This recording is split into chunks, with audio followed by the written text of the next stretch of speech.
Greetings, business professionals, and welcome to another video edition of Building Better Businesses. I am your host, Steve Eschbach, and I'm delighted to have you join us on another one of our episodes. I am one of a few Transworld Business Advisor owners here in Chicagoland, and we specialize in assisting business owners confidentially sell and match them with qualified buyers. Transworld, by the way, is the world's largest and fastest growing business brokerage firm. I also own a number of other entities that are designed to assist business owners enhance value. You know, I have been a corporate executive and a business owner for more than 40 years, so you would think I would know everything possible about running a business efficiently. Well, you would be further from the truth. In fact, I am delighted to say that many of my successes have been attributable to you out there who have, quote, been there, done that in a world that never seems to stop changing. So I am delighted now to present another episode whereby we can learn from a subject matter expert on how to enhance your business operations. Now on to the next edition of Building Better Businesses. Greetings of the day, listeners, and welcome to another edition of Building Better Businesses. My name is Steve Eschbach. I am your host. I own a business called Transworld Business Advisors. We are the largest and fastest growing business brokerage in the world. And I'm delighted to have with me today, Andrea Pereira, who's going to talk a little bit about branding. I want to thank you very much, Andrea, for joining me today. How are you? Thanks for having me, Steve. I'm good. Thanks. How are you? I'm well. So we're going to kind of run the gamut from your early childhood on up until your most recent successes. So first of all, tell me a little bit about your business. I know it's a branding business. So give me a little background on what it is you currently do and how you assist your clients. Yeah, so I own Rocket Science Branding. We are specifically a swag agency. So when it comes to marketing, when it comes to branding, there are so many sides to it. There is the logo and brand development side, all the way up through over-the-top advertising and media buys. And so we kind of fit specifically in that niche of swag and branded merchandise. So what we do is we try to help brands communicate their ethos and their story with their intended audiences, whether that's internally, their own employees, or externally, like their customers or the community. And we do that using the medium of swag. There you go. I've heard of tchotchkes. I've heard of trinkets. Swag I've heard of, but I haven't heard of much used recently. So that's interesting. So let's do this. Let's rewind the videotape. We're going to go back to your formative years. Tell me a little bit about your childhood, your upbringing, how your parents influenced where you are today. Yeah, so grew up, spent my whole life here in Los Angeles. My mom was an English teacher and a high school principal back in India of an all-boys high school. And my dad is a financial planner. And he's also got like a master's in communications, though. So he's got that kind of marketing, communications, really strong writing background. I also have a younger brother. I think that my journey through telling a story, though, really does come from my parents, because I was always taught to explain my logic behind something. And it wasn't even about arguing or justification. It was, why are you making the choices that you're making? Make sure that you're making thoughtful, conscious choices. And so I think that ties really in with branding. It's, what's the story that you're telling and why are you telling it? Why is it relevant? So as you were growing up, what did you think you were going to do when you became where you are today? I don't know if you had the same vision back. Not at all. What were you thinking about back then? I wanted to be a teacher. I wanted to be an elementary school teacher. And I actually went so far as to do some of the in-classroom work and everything. And I kind of realized during that time it wasn't for me. I started getting like early childhood credits and such, just wasn't the right fit. And so I transferred into business school. And then I thought I was going to be a lawyer because, like I mentioned, I love discussion. I love the Socratic method of finding truth. And then I started taking classes at the law school, and I realized I did not really want to work with other lawyers all day long. That wasn't the right fit for me. And through this process, though, I had a job at another swag company, another branded merchandise agency, and I kind of realized I wasn't loving the teaching work. I wasn't loving law school. I tried finance. I didn't love that, but gosh darn it, I didn't mind my marketing job, or I didn't mind my swag job. So it kind of turned into, well, how do I make this last? How do I build a career out of, at the time when I started, I was a receptionist. So that wasn't going to sustain for 50 years, but How could I turn that into something? So I'm hearing that you didn't like, but then I'm hearing that you do like branding and communication. Yep. So that was good. You had a father who was very keen on helping you with messaging, because that's critically important. Yeah. But so it sounds like that became your passion over time. Am I right about that?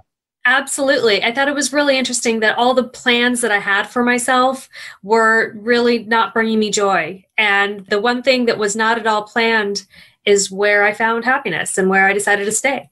There you go. So tell me a little bit more about what your philosophy or beliefs are about branding. How does branding help a business in terms of, getting a foothold into their success stories going forward?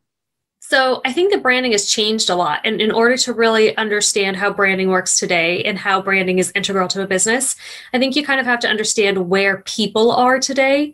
With the internet, with online ordering, it's not like it was 50 or 100 years ago where you were limited to the businesses around you. And because of that, businesses have to now think in terms of, how am I connecting with people? They're not stuck with me. They can go anywhere. How am I connecting to people? And why are people choosing to purchase from me? And so I think that's where branding is really important as an organization or as a business. It's figuring out, what are you about? Because people buy from people. That's really what it comes down to. At the end of the day, people buy from people. And while we may have the gamut of buying decisions in terms of, I don't agree with your political views, but you're closer to my house, so I'm just going to go there anyway, all the way to, I don't agree with your views, so therefore I will not support your business because I'm voting with my dollar, right? People are going to make those decisions. And looking at the consumer mindset today, they are making decisions and speaking with their dollars. So what is your brand? Why are you doing this? Why are you here? Why should we support your third car or your fourth vacation home? Have a reason. Stand for something. Yeah, it sounds like, Andrea, there's a lot of listening and learning and then responding accordingly and then kind of crafting how to go forward after that. Is that right? Yeah, exactly. Yeah. So that's critically important. Yeah. So basically, I think what I'm hearing you say is that you want to get a good understanding of who your client is, and then that determines how you determine what type of brand marketing system going forward. Exactly. That's actually how we do it. And that's really the difference between when people look at branded merchandise as the trinkets and trash or tchotchkes, they tend to just look at it as something they're just throwing away, right? It's something to just give for the sake of giving. Or an interesting thing that I hear sometimes is, I want to give away that item because my competitors give away that item. And then I'm kind of like, well, why do you want to be exactly like your competitors? Isn't the whole point to differentiate, to stand for what you stand for? So that's the difference between that kind of giving away stuff mindset versus gifting, and what kind of relationship are we trying to build here, and what kind of community do we want to create together? So that's really what branding is. It's telling that story and creating community. So I crack a smile because many times I'm on the golf course and trying to look for my ball, I'll find another ball with another logo on it. Mm-hmm. And it's so funny because kiddingly, I'll give out balls with my company names on it. I'll say, well, do me a favor if you lose your ball in the woods. That way someone else will find it and that'll be top of mind there. Kind of a different way of looking at it, if you will. But I mean, if you think about it, it's actually a higher return on impression then. So from a metric standpoint, it's good for people to lose the balls in the woods. Absolutely. Yeah.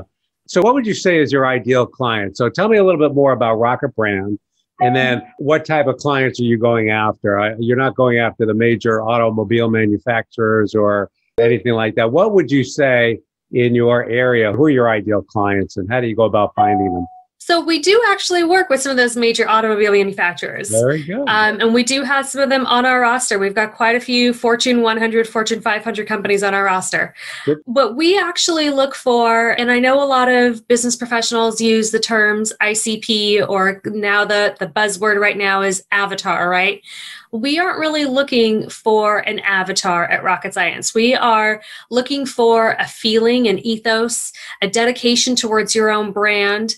We're looking for organizations that want to develop community, that want to develop a relationship with their people, whether that's the internal associates who work there, or if it's the outside community, or if it's just the audience of their consumers.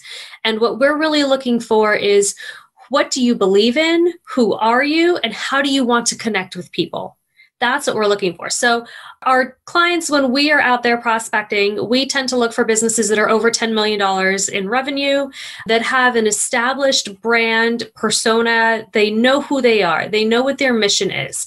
And maybe they're coming to us because they're saying, at an executive level, we know exactly who we are, but we're struggling to communicate that to our customers, or we're struggling to communicate that to our employees. How do we help them feel like they're a part of this community that we're creating? And so that's where we really come in. It's not even about your business size as much as it is, what are you trying to achieve? Absolutely. Where are you trying to go? So tell me a little bit again about Rocket Brand. Is it you? Is it a couple of people in your firm? Do you have a big team? Do you collaborate with some outside contractors or other advisors? How does that all work? So we started in 2019. We're still growing. We did reasonably okay for 2020, the way it was. It started with just me and a little bit of part-time contractor help, and we are growing. So at this point, it's myself and then a few part-time people. We're hoping to get some more full-time on board in 2021, maybe 2022, depending on how the year goes. But we'll see where it goes. It's growing. It's exciting. So building better businesses, it sounds like you're starting out at a level where you can handle it and then moving on from there. And then if you had to rank 1, 2, or 3, and we're talking about building better businesses and you're talking about branding to assist in that, what would be the 1, 2, or 3 number items in your top list to assist those to better get their messaging across, either through branding, using swags or whatever? How would you comment on that?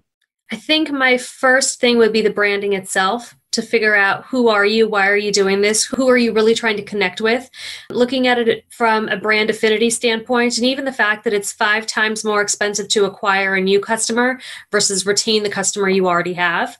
So I would really start with that branding overall. What's your messaging? Why are you here? Who are you doing it for? And why are you good at what you do? The second thing I would actually look to next is developing the brand culture. So your brand messaging and your branding kind of exists more on a piece of paper, right? It's your logo, your colors, we use words like this, we don't use words like that. That's your brand style guide.